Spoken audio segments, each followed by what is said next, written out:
அரசியல் கருத நேயர்களுக்கு வணக்கம். இன்று நம்மோது சிறப்பு விருந்தினர் நாம் தமிழ் கட்சி வழக்கறிஞர் திரு ஸ்ரீதர் அவர்கள். வணக்கம் சார்.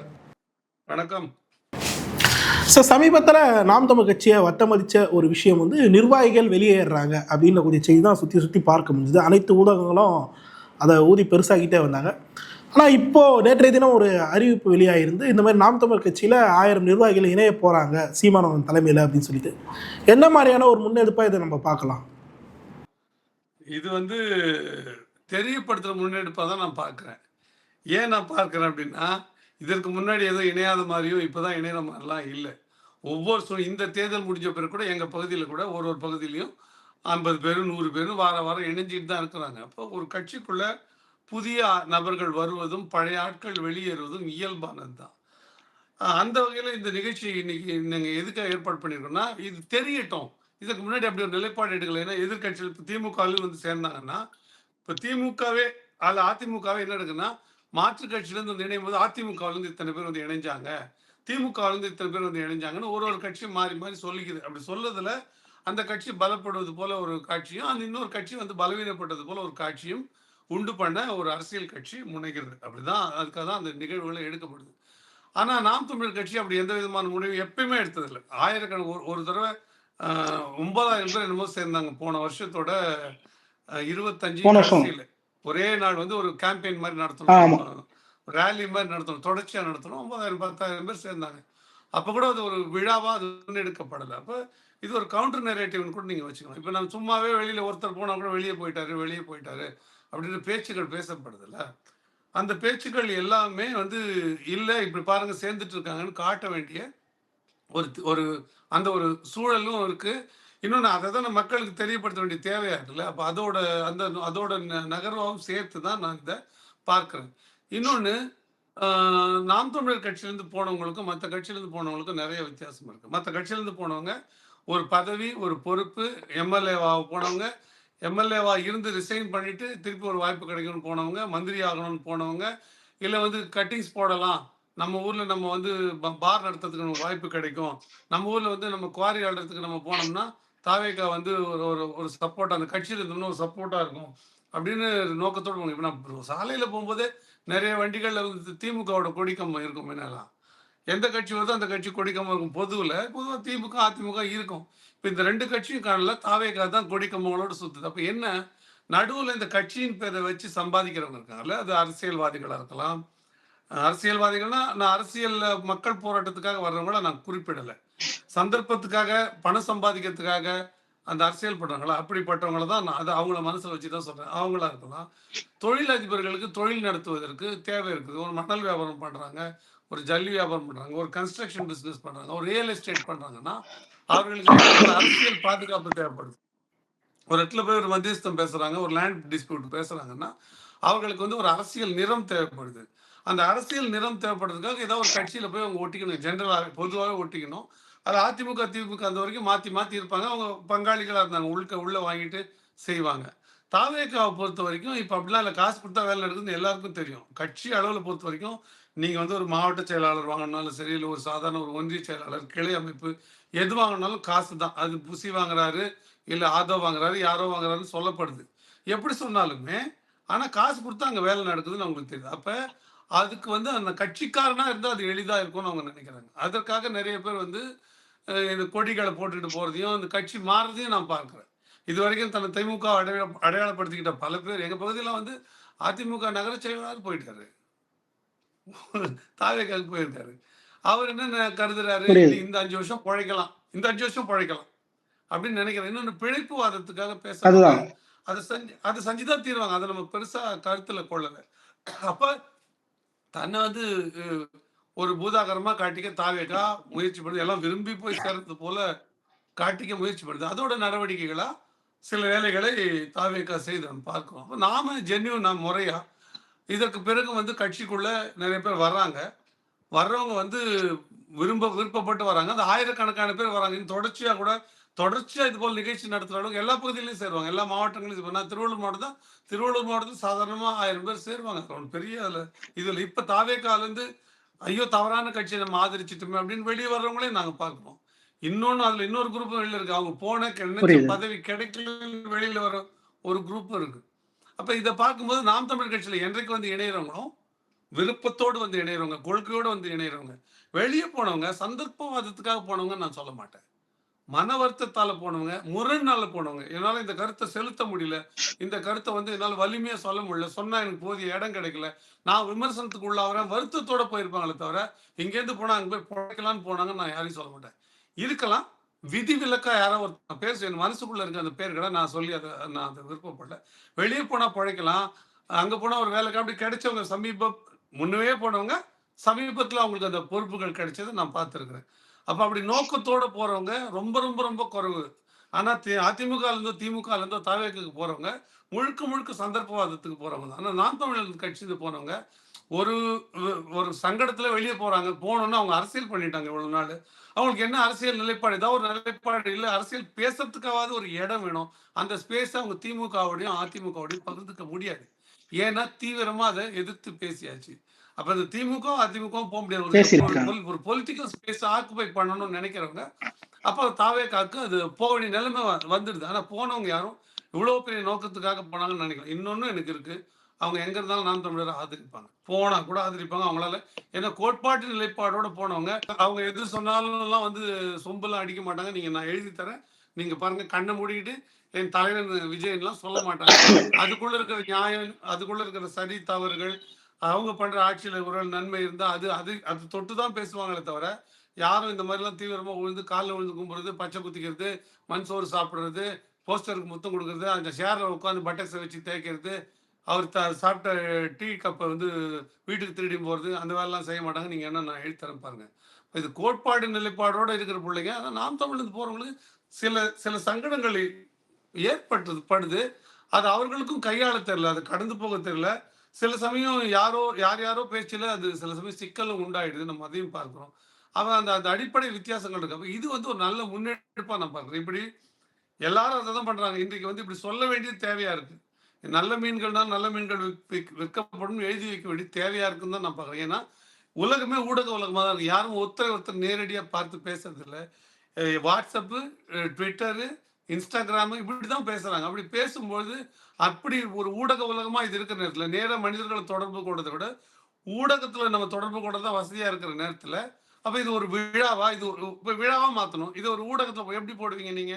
அது ஒரு வரி செய்தியா போட முடியாது. அப்போ ஒரு நிகழ்ச்சியா தான் போட முடியும். விஷுவலா தான் போட முடியும். விஷுவலா போட முடியும். அத ஒரு நிகழ்ச்சியா நடத்தி, அத பதிவு பண்ணி, அந்த நேரங்கள்ல கட்சி கொள்கைகள பேசி, நிலைப்பாடுகள பேசி, எதிர்க்கட்சியா என்ன எப்படி செயல்படணும்னு பேசி, இன்னைக்கு ஆளுங்கட்சி சென்று செய்கிற தவறுகள பற்றி பேசி, அப்படி படிப்படியா நகர்ந்து போய் தான் அத செய்ய முடியும். அது ஒரு நல்ல முன்னெடுப்புன்னு நான் பார்க்கிறேன். தொடர்ச்சியா இன்னைக்கு இது இது ஒரு நிகழ்ச்சி மட்டும் இல்லாம, எல்லா மாவட்டங்களையும் நடத்துவோன்றது எனக்கு என் மனசுக்குள்ள தோணுது. இது ஒரு முன்மாதிரி. இது ஒரு எடுத்துக்காட்டு. ஆனா தொடர்ச்சியா இத செய்யணும், செய்வாங்கன்னு நான் நான் நான் நினைக்கிறேன். எனக்குள்ள கூட அப்படி ஒரு விருப்பம் இருக்கு. சார், இதை தொடர்ந்து கர்நாடகா முதல்வர் வந்து என்ன விஷயம் சொல்றாருன்னா, காவேரியில தண்ணி திறக்க மாட்டேன் அப்படின்னு சொல்லிட்டு உறுதியா அவர் ஒரு விஷயத்த வந்து சொல்றாரு. நம்முடைய தமிழக முதல்வர் விஜய் அவர் வந்து மௌனம் காக்கிறார் இந்த விஷயத்துல. அவரோட அந்த கர்நாடக பயணமும் வந்து நீங்க வர வேண்டாம், இங்க வந்து ஆல்ரெடி பிரச்சனை அதிகமா இருக்குன்ற மாதிரி அவங்க வலியுறுத்துறாங்க. எப்படி எடுத்துக்கிறது இந்த பிரச்சனைகளை? எல்லாமே இது டிராமாங்க. முழுக்க முழுக்க டிராமா. நான் கூட ஒரு டிராமானா தொலைக்காட்சியில எது போய் சொல்றீங்க? விஜய் வந்து போகக்கூடாது, போறது முறையில்ல, போனாலும் ஒண்ணும் ஆகாதுன்னு நான் பேசினேன். எங்கன்னா நீங்க அரசு குறிப்புல முதலமைச்சர் இத்தனாம் தேதி போய் பார்க்குறாருன்னு எங்கன்னா வெளிய வந்துதான்னு பாருங்க. இல்ல. நீங்க இவங்க தேர்தலுக்கு முன்னால இருந்தே இதே உத்திய தான் கையாளுறாங்க. இவங்க என்ன சொல்லுவாங்க, எதுக்குமே விஜய் அவர்கள் பதில் சொல்ல மாட்டாரு. அவர் வந்து ஒரு வாய மூடிட்டு கம்முன்னு கல்லூலி மகனா தான் இருப்பாரு. ஆனா, அவர் பேசனதாவும், அவர் மறுப்பு தெரிவிச்சதாவும், அவர் சொன்னதாவும் ஊடகத்துல தொடர் விவாதம் நடந்தது. இதுக்கு தான் இந்த ரூ. 9,000 செலவாச்சு. இன்னைக்கும் அரசு குறிப்போ, இல்ல விஜய் அவர்களுடைய வாயிலிருந்தோ, அல்லது வந்து நீர்வளத்துறை அமைச்சர்கிட்ட இருந்தோ, இல்ல நீர்வளத்துறை அமைச்சகத்தை சேர்ந்தவங்களோ, இல்ல அமைச்சரோ, இல்ல நீர்வளத்துறை செயலாளரோ, அல்லது வந்து முதலமைச்சரோ போவாரு, போய் பார்க்குற திட்டம் இருக்கு, அதுக்கான ஒரு முன்னேற்பாடு இருக்கு, அப்படின்றதாவது எங்கன்னா சொல்லப்பட்டதா பாருங்க. இவங்களும் சொல்லல. இது தொடர் பேசு பொருள் ஆவறதுனால, இப்ப கர்நாடகாலேருந்து இல்ல அவர் வர தேவையில்லைன்னு சொல்றாங்க. அவங்க சொல்லும்போதே இது அலுவல் பூர்வமான தகவல் எதுவும் வரல. ஆனா வந்து வர தேவையில்ல. ஒரு அப்படி எண்ணம் இருந்தா கூட வர தேவையில்லன்னு சொல்றாங்க. அப்ப என்ன ஒரு பொது வெளியில ஒரு எண்ணம் உருவாகும்னா, விஜய் அவர்கள் போகறதுக்கு முயற்சி பண்ணாரு. போயிருந்தாருன்னா பேசி தீர்த்திருப்பாரு. அவர் எவ்வளவு முயற்சி பண்ணோம், ஆனா புரியுது. கர்நாடகால இருந்து வரணும்னு சொல்றாங்க. அதுக்கு பிறகு எப்படிங்க போவாரு? இவங்க ஜாலரா அடிக்கணும்ல, இவங்க சொம்படிக்கணும்ல. அதற்கான ஏற்பாடு தான் இது. இவங்களே ஒரு ரூமரை கிளப்புவாங்க, இவர் போறாருன்னு சொல்லுவாங்க, 2 டிவி டிபேட் பண்ணுவாங்க. இங்க தமிழ்நாட்டுல பண்ணுவாங்க 10 டிவிங்க, அங்க கர்நாடகால பண்ணுவாங்க. விஜய் வரப்போறாருங்க, தமிழக முதலமைச்சர் வரப்போறாராமே அப்படின்னுவாங்க. அவங்களே ஆளை ஏற்பாடு பண்ணி ஜனநாயகம் போஸ்டரை கிழிப்பாங்க, கவுப்பாங்க. நீங்க அந்த நடந்தெல்லாம் பாருங்களேன், இப்ப சிரிச்சிட்டு பண்ணிட்டு இருக்கிறாங்கன்றது அந்த காட்சிகள்லாம் வந்திருக்கு பாருங்க. அப்ப இப்படிதான் பொழப்பு ஓடுது. அந்த கவுண்டமணி ஒரு படத்துல நீங்க வந்து கவுண்டமணி படத்துல சொல்லுவாங்கல்ல, நீங்க வந்து தில்லானா மோகனாம்பாள் இவங்க மாதிரி வாசிக்கிறீங்க, பத்மினி மாதிரி ஆடுறீங்க, அவர் வந்து இவரு மாதிரி வாசிக்கிறாரு அப்படின்னு சொல்லுவாங்கல்ல. எங்கடா ஒரு ஒரு கூட்டத்துக்கு முன்னாடியே இவர் சிவாஜி தாங்க சொல்ல கணேசன். சொன்னாருங்க. சிவாஜி கணேசன் மாதிரி இவர் தாங்க வந்து சொல்ல சொன்னாருன்னு சொல்லுவாங்கல்ல. அதே வேலையை தான் விஜய் அரசு செய்யுது. இது சொன்னா அசிங்கம். ஆனா இது உற்று நோக்கிறவங்களுக்கு தெரிஞ்சாலுமே பல பேர் இதை பேச வரும்போது, ஏன்னா பேசினா எதிர்த்தாக்குதல். உடனே இந்த தாவேகா கட்சியிலேருந்து இருக்கிற பசங்க வந்து அவதூறு அசிங்கத்தை அள்ளி வீசுவாங்க மேலே. தவறான வார்த்தைகளை வீட்டில் இருக்கிறவங்கள தப்பாக பேசுறது, இது மாதிரி பேசுவாங்க. இது பயந்து நமக்கு எதுக்குடா அப்படின்னு போகிறாங்க. ஆனால் நுட்பமாக இந்த நரேஷன் கட்டமைக்கப்படுது. இவர் பெரிய வந்து தண்டி யாத்திரைக்கு போகிறதுக்கு தயாராக இருக்கிற மாதிரியும், உப்பு சத்தியாகிறதுக்கு இங்கேருந்தே நடந்து போகிற மாதிரியும், வழியிலேயே வந்து காவல்துறை மறித்து கைது பண்ணுற மாதிரியும் பில்டப் பண்ணுறதுக்கு போகிறவங்க. ஏங்க இது நீங்கள் முதலமைச்சர் ஊரறிஞ்ச விஷயம் தான், அஃபிஷியல் தானே. நான் போகிறேன் அப்படின்னு ஒரு ஸ்டேட்மெண்ட் ஒன்றும்ல. நான் தான் போகிறேன்னே எனக்கு ஐடியாவே இல்லைங்களேங்க அப்படின்னா நான் ஏங்க அதை சொல்லணும் அப்படின்னு நீங்கள் சொல்ல போகிறீங்கன்னா, நீங்கள் போகிறீங்கன்னு பேசப்படுது இல்லை, ஒரு குறிப்பு, ஒரு அரசு குறிப்பு, ஒரு அரசு செய்தி குறிப்பு இப்படி வந்து பேசப்படுது. அரசுக்கு போகிற எண்ணம் இல்லை, முதலமைச்சருக்கு போகிற எண்ணம் எதுவும் இல்லை. தவறான தகவல்களை பரப்ப வேண்டாம். இப்போ இப்படி யோசனை பண்ணுங்க. அவர் போறேன்னு சொல்றாரு. கர்நாடகாலேருந்து யாரோ ஒருத்தர் நீங்க இங்க வந்து நின்னா அவ்வளோ பெரிய பிரச்சனையாகும், காலை வச்சிருவீங்களா நீங்க கர்நாடகாக்குள்ள தண்ணி கேட்டு அங்கேருந்து ஒருத்தர் ஸ்டேட்மெண்ட் விடுறாருன்னு வச்சுங்க. இங்கேருந்து ஒருத்தர் நீங்க கர்நாடகாக்காரங்க எங்க ஸ்ட்ரீம் மேல கை வச்சிருவீங்களா, தைரியம் இருக்குதா, நீங்க மட்டும் வச்சு பாருங்க, அப்புறம் கர்நாடகாக்காரெல்லாம் இங்க வாழ்றீங்கன்னு ஒரு ஸ்டேட்மெண்ட் விடுறாருன்னு வச்சுங்க. இப்பயே தமிழ்நாட்டுக்காரன் எங்கேயே அடிக்க பாருங்க, நாங்க அடிச்சாங்கன்னு வச்சுங்க, நிலைமை என்ன ஆகும் பாருங்க. இதுக்கான எல்லா வாய்ப்பும் இருக்குல்ல. அப்படி ஒரு தெளிவான ஸ்டேட்மெண்ட் வருது, முதலமைச்சர் போறாருன்னு போது அதை வந்து ஒண்ணு ஆமா போறோம், முறையா இத்தனை தேதி போறோம், இல்ல போக போறல, இது தவறான செய்தி, ஏன் சொல்ல மாட்டேன்றீங்க? ஆனா ஏன் தொடர்ச்சியா இந்த தாவேக்காரங்க முதலமைச்சர் போறாருன்னு சொல்றாங்களா போலன்னு சொல்றாங்களா? நீங்க வேணா பாருங்க, ஊடகங்கள்ல பாருங்க. எல்லா இடங்கள்லயும் அண்ணன் விஜய் போவாரு, அண்ணன் போனார்னா, எங்க அண்ணன் போனார்னா அப்படிதான், எங்க மாமா போனார்னா தண்ணி அப்படியே வந்து 2 கையில மொண்டுன்னு வந்து இங்க ஊத்திடுவாரு, அப்படிதான் பேசுறாங்க. நீங்க பாருங்க. ஏன் அதை மறுக்கல நான் கேட்கிறேன். அப்ப நீங்க அவர் மறுக்கலையா?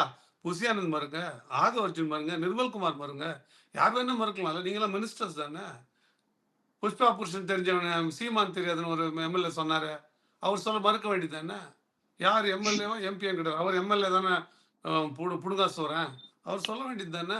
இல்லைங்க இப்போ முதலமைச்சருக்கு அப்படி எண்ணம் இல்லைங்கன்னு சொல்ல வேண்டியது தானே. அதை கூட சொல்ல முடியாத ஆளு நீ வந்து சீமான் யாருன்னு கேட்குற நீ. காத்தடிச்சா சிலது கோபுரத்தில் போய் ஒட்டிக்கும், கொஞ்சம் நேரம் காற்று நின்னோன்னு கீழே விழும். அதனால அந்த மாதிரி பேச்செல்லாம் பேச நீங்களும் சொல்ல வேண்டியது தானே. உங்களெல்லாம் யாரும் தெரிஞ்சு தானே அவர் விஜய் அவர்கள் சேர்த்து வச்சிருக்கிறாரு. உங்களெல்லாம் எவ்வளோ தூரம், உங்களோட கெப்பாசிட்டி என்ன, உங்களை எவ்வளோ தூரம் வைக்கலாம் தெரிஞ்சு தானே வச்சுக்கிறேன். அதனால தான் உங்கள் பேரை கூட அவர் யார் பேர் எம்எல்ஏ பேர் கூட ஏன் தெரிய வச்சுருக்கோம், அது முக்கியம் இல்லை, ரெடண்டன்ட், அது தேவையில்லை. அப்போ அந்த அளவு தான் வச்சிருக்கிறாரு. நீங்களாம் ஏன் சொல்ல வேண்டியது தானே. அவ்வளோ பெரிய சூரனுங்க நீங்கள். அம்பேத்கர் சிலை திறக்கிறத பற்றி நீங்கள் கருத்து வெளிக்கூட ஆளுங்க சொல்லுங்கள், முதலமைச்சர் போவார் போக மாட்டாருன்னு. இது வந்து ஒரு முழுக்க ஒரு ஏமாத்து வேலை, ஒரு திருட்டு வேலைன்னு சொல்றேன். இது ஒரு ரொம்ப ஒரு தவறான முன்னுதாரணம், தவறான மிஸ்கேரிங் பப்ளிக். அது நீங்க மொத்தமே நரேஷனையும் வந்து உங்க இதுக்கு வந்து மிஸ்கேரி பண்ணி. இப்ப நான் சிம்பிளா கேட்கறேன், இவ்வளவு அக்கறை உள்ளவர் போவார் தான் நம்ம கற்பனை பண்ணிப்போம். போவாருன்னா இந்த நேரம் நமக்கு இந்த ஜூலை கடைசிக்கு நமக்கு 40 டிஎம்சி தண்ணி வந்திருக்கணும்.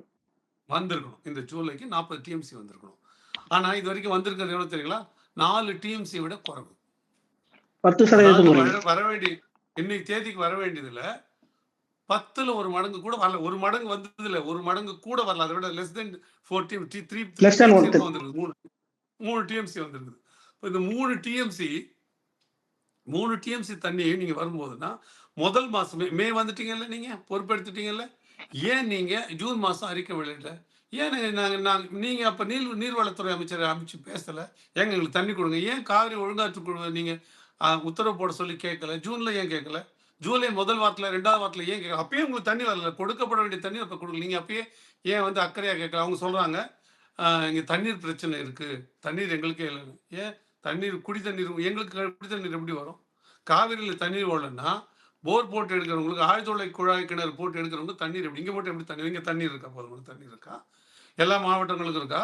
எங்கே இருக்குது? இங்கே மட்டும் தண்ணி, இங்கே தண்ணீர் இல்லையா? நாளைக்கு மழை வெள்ளம் அதிகமாக வரும்போது நீங்கள் தண்ணீரை திறந்து விடுவீங்களா மாட்டீங்களா? மூடி வச்சுப்பீங்களா? நியாயத்துக்கு பேசுங்க. மூடி வைப்பீங்களா? அப்போ அப்போ உங்களுக்கு தேவை இல்லைன்னா நாங்கள் என்ன காவா திறந்து விடுற இடமா என்னது? வந்து வீட்டில் இருக்கிற தண்ணி சாக்கடையெல்லாம் திறந்து விடுவோம் பாருங்க. திறக்கும் போது ஃபேக்ட்ரி கழிவுலாம் சேர்த்து திறந்து விடுறது கர்நாடகாலேருந்து. இதெல்லாம் பண்ணுறீங்க நீங்கள். அதையாவது நீங்கள் குறைஞ்சது நேரத்துக்கு ஏன் பண்ணல? கேட்டால் உங்களுக்கு தண்ணீர் இல்லைன்றீங்க. அணை கட்டிக்கொள்வதில் எங்களுக்கு வந்து ஒரு ஒரு யாரையும் கேட்க தேவையில்ல அப்படின்னு ஒரு நிலைப்பாடு இருக்குது. அணை கட்டுறது எதுக்காக?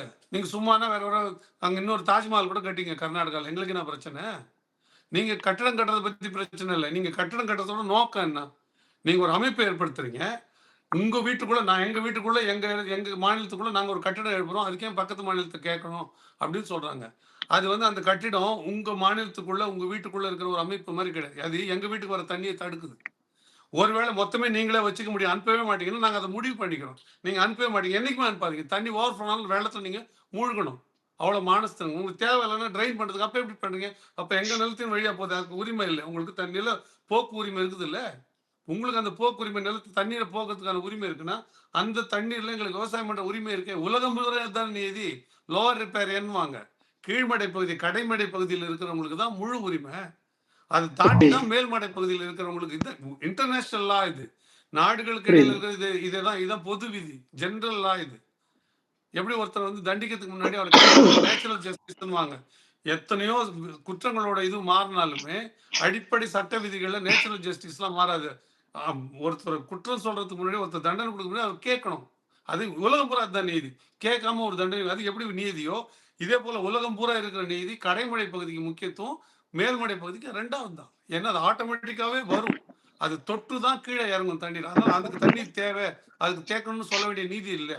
ஆனா அவங்க நினைச்சா தடுத்துக்கலாம், கீழ்மடை பகுதிக்கு வராம இருக்கு. அப்ப கீழ்மடை பகுதிக்கு அந்த உரிமையை கொடுத்துட்டோம்னா எவ்வளவு தண்ணி கீழ்மடை பகுதிக்கு ஓடினாலும் மேல்மடை பகுதியை தொட்டு நிரப்பி அங்க ஈரம் பண்ணி அங்க வளப்படுத்திட்டு தான் இறங்கணும். அந்த அறிவியல் கோட்பாட்டின் அடிப்படையில் தான் கடைமடை பகுதிக்கு கீழ்மடை பகுதிக்கு முதல் உரிமை கொடுக்குறது உலகம் பூரா. இந்தியாவுக்கும் பாகிஸ்தானுக்குமான ஏற்பாட்டிலுமே அதுதான் இருக்கு. அப்ப நீங்க நதிநீர் எப்படி பங்கீடு வந்து மாநிலங்களுக்குள்ள எப்படி நீங்க வைக்கிறீங்க? நீங்க என்ன நதி என்ன ஸ்டேட் சப்ஜெக்டா? மத்திய அரசு சொல்றது ஸ்டேட் சப்ஜெக்டா? இல்லையே. அது வந்து சென்ட்ரல் சப்ஜெக்ட் தானே, கன்கரன்ட் சப்ஜெக்ட் தானே. 2 மாநிலங்களுக்கான உரிமை தானே. உச்ச நீதிமன்றம் என்ன சொல்றது? ஒரு நதியை ஒரு மாநிலம் தன்னுடையது என்று எந்த விதத்திலும் உரிமை கொண்டாட முடியாதுன்னு சொல்லுது. நீங்க ஒரு மான்யூமெண்ட் கட்டிக்கிங்க, ஒரு டூரிசம் நடத்திக்கிறீங்க. நாங்க கேள்வி கேட்க போல. உங்க நோக்கம் நீங்க அணையை கட்டி வடை சுட்டு வைக்க போறீங்களா? இல்ல. அணையோட நோக்கம் என்ன? எல்லா அணையோட நோக்கம் என்ன? ஒரு அணை கட்டுவது தண்ணீரை தேக்குது. தேக்குனா என்ன ஆகும்? எங்களுக்கு கொடுக்க வேண்டிய 177.25 டிஎம்சியை நீங்க இன்னை வரைக்கும் கொடுத்துட்டீங்கன்னா நாங்க அந்த கேள்வி கேட்க போறது இல்லையா? உங்களுக்கு பசிக்குதுன்னா எங்களுக்கு பசிக்கலையா? உங்களுக்கு தாகம் எடுக்குதுன்னா எங்களுக்கு தாகம் எடுக்கலையா? இப்போ நமக்கு அதுல 2 பேருக்கும் தானே உரிமை இருக்கு. நீங்க இப்பயும் மேஜர் ஷேர் நீங்க தான் எடுத்துறீங்க. இந்த 30-40 ஆண்டுகள்ல 17-18 லட்சம் ஏக்கர் நிலப்பரப்பை விரிவுபடுத்தி இருக்கு கர்நாடகா. எங்கெங்கெல்லாம் வந்து பயிர் பண்ண முடியாதோ அங்கெல்லாம் பயிர் பண்ற அளவுக்கு மகிழ்ச்சி. நல்ல ஒரு மாநிலம் அந்த மாநிலத்து குடிகளோட நன்மையை நோக்கி நகர்றது நியாயம் தான், சரியானது தான். ஆனா நாங்க எங்க சாவுல நீங்க அதை செய்ய முடியாதுல்ல, செய்யக்கூடாது இல்ல. எங்களோட மரணத்துல எங்களோட வயிற்று பசியில் நீங்க அதை செய்யக்கூடாது இல்ல. ஏன் 177 எத்தனை டிஎம்சி அந்த தண்ணீர் நம்ம குறைச்சிருக்கோம்? 97 ஜட்மெண்ட்டை விட குறைச்சி 2018 ஜட்மெண்ட் தண்ணியை குறைச்சி கொடுக்குது. நீங்க ஆரம்ப காலத்துல பாத்தீங்கன்னா 900 டிஎம்சி கிட்ட நம்ம பயன்படுத்தி இருக்கோம். இங்க நிலப்பரப்பு விரிஞ்சிருக்கா? நீங்க தஞ்சை மாநிலங்கள்ல தமிழகம் பூரா விவசாய நிலப்பரப்பு கூடி இருக்குதா குறைஞ்சிருக்குதா? நீங்க சொல்லுங்க. ஒப்பீட்டளவுல உங்களோட விவசாய நிலப்பரப்பு கூடி இருக்குது, எங்களுக்கு குறைஞ்சிருக்குது. அப்ப என்ன அர்த்தம்? நாங்க பாதிப்புல இருக்கிறோம். இப்ப யாரு பிரச்சனை பெருசு? உங்ககிட்ட சாவி இருக்குதுன்றதுனாலவே அது எப்படி சரியா இருக்க முடியும்? அப்ப இதை நீங்க உரிய நேரத்துல ஏன் கேட்கல? ஜனநாயகன் படம் ரிலீஸ் ஆகி ஓடி 5-6 நாள் வரைக்கும் நீங்க ஏன் இந்த கேள்வி கேட்கல? நீங்க சொல்லுங்க. கேட்டாரா விஜய் அவரும்? சொல்லுங்க. ஜனநாயகன் படம் ரிலீஸ் ஆகி 1 வாரம் வரைக்கும் இந்த பேச்சு பேசப்பட்டதா சொல்லுங்க. இப்ப நீங்க என்ன நேர்மையாளரு? நீங்க என்ன தூய ஆட்சி, மண்ணாங்கட்டி ஆட்சி? இதுல எங்க தூய்மை இருக்குது? எவ்வளவு உள்நோக்கத்தோட நீங்க நகர்றீங்க? மனசாட்சி இருக்குங்க. உங்க ஒரு படம் ஓடுறதுக்காக இங்க கடைமடை பகுதி வரைக்கும் மக்கள் வந்து கஷ்டப்படணுமா? அவங்க குறுவை சாகுபடியில் ஏதோ லட்சக்கணக்கான ஏக்கர் காலியா இருக்கு தெரியுங்களா? இது அது மட்டும் பிரச்சனை இல்லைங்க. இது வந்து சுற்றுச்சூழல் சார்ந்த பிரச்சனை. எந்த ஒரு நதியையும் நீங்க அப்படி தடுக்க கூடாது. இந்த இந்த பாயுதுல்ல, இந்த தொடர் நதி காவிரி, கானாலே சோலைன்னு அர்த்தம். சோலைய விரிச்சு தான் இந்த இந்த இந்த தண்ணீர் ஓடி காவிரி, சோலை கானா சோலை. வனத்த வந்து விரிவா உருவாக்குச்சாம். அது விரித்ததால் அது காவிரி என்று அழைக்கப்பட்டது. சோலை உருவாக்க வீடு அர்த்தம் போய் ஒன்னொரு தடவையும் காவிரி பாஞ்சுதா? இல்ல, காவிரி போன இடத்தெல்லாம் தண்ணீர் பிடிச்சது. தண்ணீர் பிடிச்ச இடத்துலலாம் மரம் வந்தது. மரம் கொடுத்த அந்த இடத்துலலாம் பட்சிகள் வந்தன, பறவைகள் வந்தன. பறவைகள் வந்த இடத்துலலாம் அது பழங்கள் தின்னு வாழ்ந்து கொட்டைய போட்டு வனமா மாறுது அது. அப்படித்தான் அது விரிவடையுது. அது காவிரியா மாறுது. நீங்க தண்ணீய நிறுத்தினா எங்களோட வனங்கள் பாதிக்கப்படுமா? எங்களோட மரங்கள் பாதிக்கப்படுமா? இங்க இருக்கிற வாழற ஆடு, மாடுகளுக்கு தண்ணி பிரச்சனை இருக்கா இல்லையா? இங்க இருக்கிற காக்கை, குருவிக்கு தண்ணி பிரச்சனை இருக்கா இல்லையா? எங்கெங்கெல்லாம் போதும் அங்க இருக்கிற எல்லாம் அப்படியே சாதாரண அது ஒரு பாம்பு, பல்லி, தேள் கூட காத்தங்கரை ஓரத்துல வாழுது தேர. நம்ம பார்க்குறோம்ல, அதுக்கெல்லாம் தண்ணீர் தேவை இருக்குல்ல. அது வறளுமா அதோட எண்ணிக்கை குறையுமா இல்லையா? அப்ப சுற்றுச்சூழல்ல பெரிய சிக்கல உண்டு பண்ணுமா இல்லையா? நீங்க தண்ணீர் ஓட தானே ஓடணும். அத எப்படி நிறுத்த முடியும்? இந்த தொடர்ச்சியா இப்படி ஒரு 6 மாதம் தண்ணீர் ஓடும்போது தானே ரீசார்ஜ் ஆகும். தண்ணீர வந்து பூமி தேக்கி வச்சுக்கும். ஊறும். தேக்குனா தானே அடுத்த முறை நீங்க தண்ணீர் எடுத்து ஒண்ணு விவசாயத்துக்கு நீங்க ஆழ்துளை போட்டாலும் எடுக்கலாம். நீங்க குடிக்க ஆழ்துளை போட்டா எடுக்கலாம். அப்ப எடுக்க முடியும். அப்ப இது எங்களோட தண்ணீர் பிரச்சனை இல்லையா? எங்களுடைய வாழ்வாதார பிரச்சனை இல்லையா? அது எல்லாரும் சொல்றாங்க. ஏம்மா அவங்க வீட்டு தண்ணிய நீ ஏன் பார்க்குற? இது என்ன ஒரு முட்டாள்தனமான வாதம். காத்து அவங்க ஊர் காத்து நிறுத்தி வச்சுக்க முடியுமா? மழை பெய்வதற்கு தண்ணி இது காத்து வீசுது, தென்றல் வீசுது. கர்நாடகா பார்டரோட நின்னுங்க. நீங்க ஒசூர்ல நின்னுங்கன்னு சொல்ல முடியுமா? காற்றும் நீரும் வானும் நெருப்பும் பொதுவில் இருக்குது. மனிதன் காலில் பட்ட பூமி மட்டும் பிரிந்து கிடக்குதுன்னு பாட்டு பாடின காலம் போய், காற்றும் நீருமே இனிமேல் இப்படி ஆயிடும் போல இருக்குது. இப்படி கேவலமா இத சரின்னு பேச ஒரு ஆளு, ஒரு கூட்டம். எப்படி அது சரியா இருக்க முடியும்? ஏன் இந்த சிந்தனை விஜய்க்கு தெரியாதா? இந்த ஒரு ஆண்டு தாங்க அது ஒரு பெரிய பிரச்சனை எங்களுக்கு. ஒரு ஆண்டு இல்ல. இந்த ஒரு ஆண்டோட தாக்கம் பல ஆண்டுகளுக்கு தொடரும். இது சுற்றுச்சூழல் போதுமான தண்ணீர் போய் கடல்ல கலந்தாதான் அங்க மீன் வளமே பெருகும். உப்புத்தன்மையே மாறும். இல்லைன்னா உப்புத்தன்மை அதிகரிச்சு கடற்கரை ஓரங்கள் உப்புத்தன்மை அதிகரிச்சு உப்புத்தன்மையோட அடர்த்தி அதிகமாச்சுன்னா, அடர்த்தி அதிகமான பகுதியிலேருந்து அடர்த்தி நிலத்தடியில உப்பு நீர் இருக்கக்கூடிய தண்ணீரோட அடர்த்தி குறைவு. அப்ப அந்த அடர்ந்த உப்பு நீர் வந்து இது உள்ள பாஞ்சு ஏற்கனவே நிலத்தடியில இருக்கிற நீரை வந்து உங்களுக்கு உப்பா மாத்தும். டென்சிட்டியை கூட்டும். சமூக பரவல் பிளாஸ்மா சிஸ்டம் நம்ம எல்லாம் படிச்சிருப்போம் சின்ன வயசுல. ஒரு ஒரு குடுவையில அடர்ந்த தோலை ஒண்ணு கட்டிட்டு எண்ணெயில வச்சா தண்ணியிலேருந்து எப்படி பாயுது நம்மலாம் இதெல்லாம் எக்ஸ்பெரிமெண்ட் பண்ணி சவ்வூடு பரவல் பிளாஸ்மாசிஸ் படிச்சிருப்போம். அந்த மெத்தட்ல தான் இப்போ வாட்டர் ஃபில்டர்லாம் வேலை செய்யுது நம்ம பார்க்குறோம்.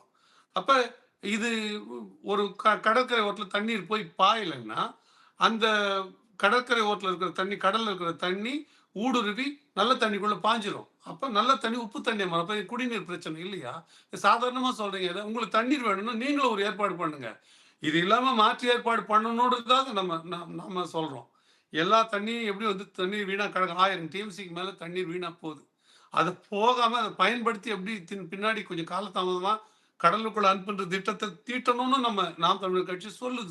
சுற்றுச்சூழல் பார்வையோட சேர்ந்து. இப்ப இவ்வளவுலாம் இருக்கும்போது எதுவுமே நம்ம வெறுமனே ஒரு ஜனநாயகன் படம் ரிலீஸுக்காக நீங்க குரல் கொடுக்காம இருப்பீங்கன்னா, என்ன நீங்க தூய ஆட்சி, என்ன மக்கள் நலன் சார்ந்த ஆட்சி? நீங்க வெறுமனே ஊழல் ஒழிப்பது மட்டுமே ஆட்சி இல்லைங்க. ஆட்சி ஒண்ணு பண்ணணும். ஆட்சி பண்ணாம நீங்க வெறுமனே வெறும் ஊழல் பத்தி கதை பேசினா மட்டும் செல்லாது. இன்னும் ஊழல் இல்லாமலாம் இல்ல. ஊழல் உங்க ஆட்சியில கட்சி மட்டத்திலேயே மலிஞ்சு கிடக்குது.